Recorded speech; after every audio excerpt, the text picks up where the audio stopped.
Assalamualaikum warahmatullahi wabarakatuh. Balik lagi bareng gue Rashid Baihaqi. Kali ini gue mau review film terbaru dari Negeri Matahari alias Jepang. Film anime yang judulnya The First Slam Dunk. Ini adalah film dari manga atau anime berjudul sama, yaitu Slam Dunk. Jadi kalau kalian anak 90-an kayak gue gini, atau mungkin yang lebih tua lagi, itu mengalami banget gimana kita baca komiknya dan juga menonton animenya di TV-TV. Bahkan komiknya tuh beberapa tahun terakhir gue inget 2017 kalau nggak salah, sampai sekarang tuh ada cetakan barunya gitu. Jadi ya momen-momen nostalgianya tuh masih ada lah sampai sekarang. Ada trivia juga.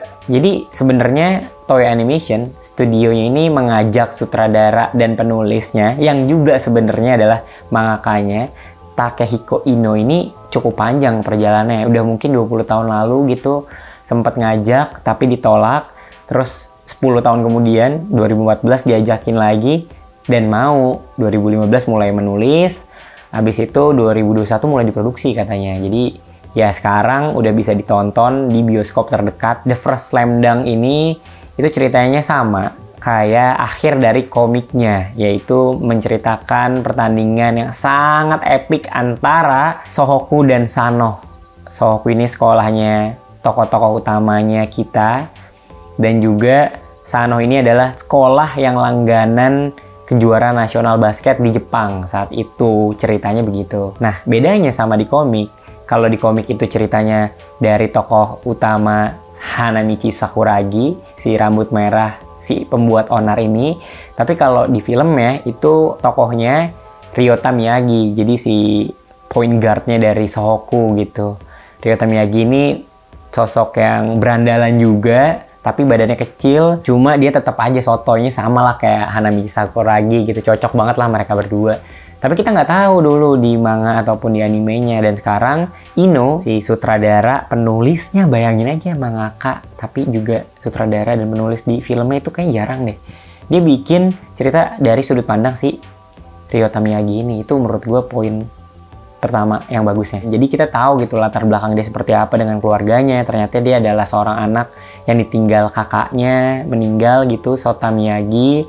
Terus juga Ryota Miyagi ini lahir dari keluarga di pinggir pantai gitu, tinggalnya di Pulau Okinawa. Terus dia akhirnya pindah ke Sohoku, sekolahnya. Terus dia main basket lagi, dan ternyata nomor 7 juga nomor yang sangat penting buat dia karena itu nomor kakaknya. Armband ya di sini, yang warna merah itu ternyata punya kakaknya. Itu ternyata menarik banget gitu. Jadi gue baru tahu, mungkin kalian juga yang nonton baru tahu gitu ya.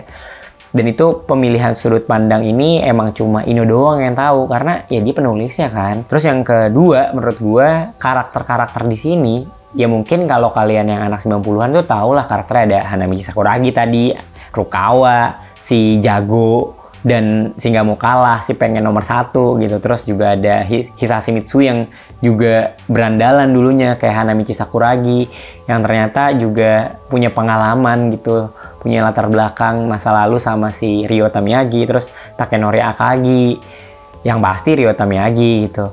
Dan kelima karakter ini punya porsi yang menurut gue pas banget diceritakan sama Ryota Miyagi gitu. Pelan-pelan si Ryota ini menceritakan masa lalunya si Akagi, terus juga Hisashi Mitsui, Rukawa, yang terakhir pasti Hanamichi gitu yang kita tahu di manganya. Tadinya gue membayangkan, wah kok Hanamichi jadi tokoh sampingan gitu, bukan jadi tokoh utama. Sementara dia kan tokoh yang kocak, yang emang apa ya, lovable banget lah gitu. Sementara sekarang Ryota yang lebih apa ya, lebih serius gitu main basketnya kan. Jadi kalau yang nggak ngerti basket kayak gue mana tertarik gitu. Tapi ternyata ya nggak difokusin ke teknis di basketnya gitu, tapi lebih ke cerita Ryota memperkenalkan kedekatannya dia gitu dengan teman-temannya dia yang sekarang berjuang bareng sama dia. Itu alur maju mundurnya bikin kita makin apa ya, makin pengen tahu gitu gimana kelanjutan akhirnya. Walaupun sebenarnya kalau kalian pembaca pasti tahu endingnya kayak gimana, tapi beda banget rasanya gitu. Di bioskop tuh jadi lebih terasa gitu pengalaman menontonnya, dan ceritanya yang cukup beda yang pasti ya. Pemilihan teknis dari pembuatan filmnya sendiri sih, karena pembuatan film di sini tuh bukan 2 dimensi biasa gitu. Kalau kalian nonton movie atau anime biasa itu kan kayak ya udah 2 dimensi gitu, gerak 2 dimensi, gambar yang gerak. Tapi kalau ini 2 dimensi dicampur dengan ada 3D-nya lah gitu. Katanya sih teknisnya namanya 3D CG gitu. Jadi gerakannya itu sangat dinamis, dan gerakan yang sangat dinamis ini menurut gue cocok banget sama film dengan genre olahraga seperti ini gitu, basket.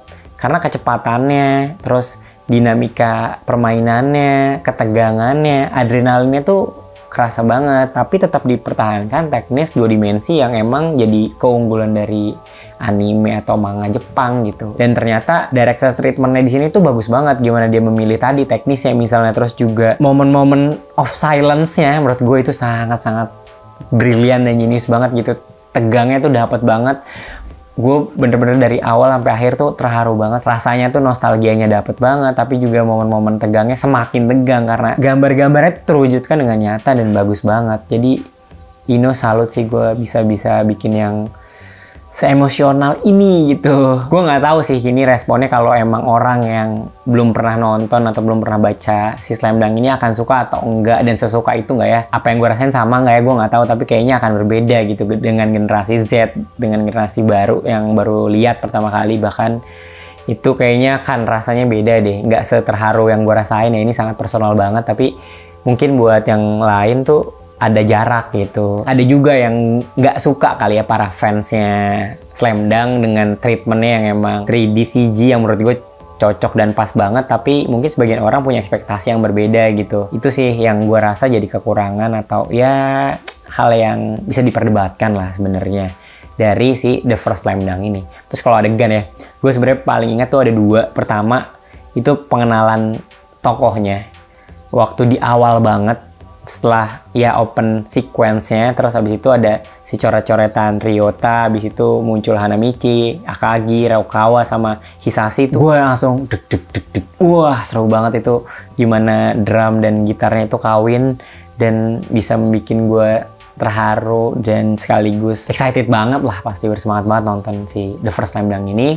Itu yang pertama. Yang kedua, Hanamichi Sakuragi ini jagoan kita semua ya di manganya, di komiknya, di animenya. Gimana dia bisa membuat situasi lapangan, semangat, bulatnya tekad itu dari si Sakuragi ini ketika mereka kalah jauh sama Sano yang emang skillnya pun sebenarnya jauh berbeda gitu, tapi bisa mengimbangkan dengan semangat dan enggak mudah menyerah gitu. Itu yang gue lihat sih ketika Sakuragi bener-bener ya menyemangati teman-temannya karena dia nggak tahu apa-apa tentang basket, terus juga dia bisa berjuang segitunya dengan mendengarkan pelatihnya, terus juga mengambil rebound, terus dia bener-bener maksain ngambil bola yang jauh banget sampai dia terjatuh berkali-kali. Itu kan ada juga di manganya dan itu keren banget, gila. Yang paling kerennya juga sampai si pelatihnya yang biasanya duduk diem gitu gendut, dia sampai wah itu keren banget sih, itu pencapaian banget. Ya kita pernah baca ya, gue pernah baca komiknya gitu, jadi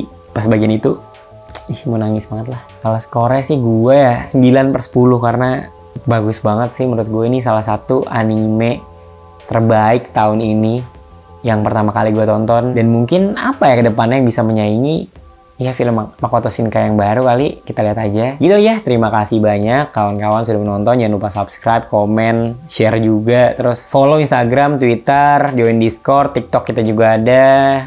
Ya bolehlah ngobrol-ngobrol. Terima kasih, dadah.